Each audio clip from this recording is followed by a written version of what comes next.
You always have to worry about anything that disrupts, the stability of the markets. And it's certainly, the ECB message today is something that we have to, analyze, further, because Mario Draghi was clearly making the signal that, yes, they will do whatever it takes to maintain stability and to reignite growth. But at the same time, they made it sound like a recession was not too far out, given the data they're observing. And I think the market is taking this more as, is the ECB enough to maintain or prevent a recession? And that's a thing what is getting the market into places that may be. And the global bond yields at negative, already is just making it very difficult. Brad, how do you allocate client money? I mean, do you basically say, okay, avoid fixed income because this whole rally has gotten too rich?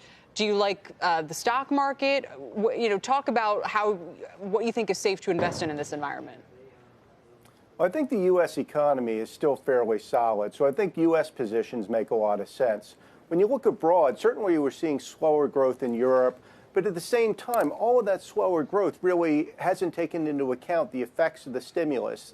When Draghi says, yes, we're going to do what it takes, and when you picked Lagarde as the next head, I mean, clearly governments are not going to go down without a fight.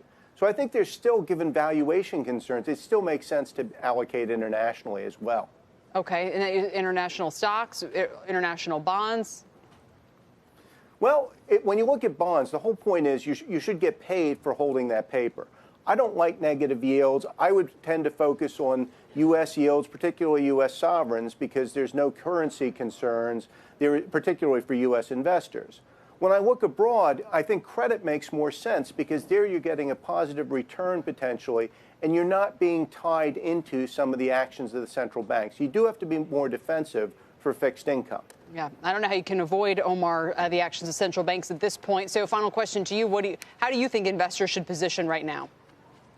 Well, I think, the advice that we keep taking our clients is, to try to avoid chasing returns. It's very easy to get excited when the markets are all-time high. It's very easy to actually be searching for yield given the prospect of, cutting rates. So I think try to stay calm, trying to keep risk low. Go back to your original rebalancing strategy and your risk profile, because the likelihood that we're going to have a pullback in the next few months is probably high given everything that is going on between the bond market and the potential changes in the monetary policy. So I think that component leads us to let the clients, please avoid trying to chase returns for the sake of returns and avoid trying to chase yield for the sake of yield. All right.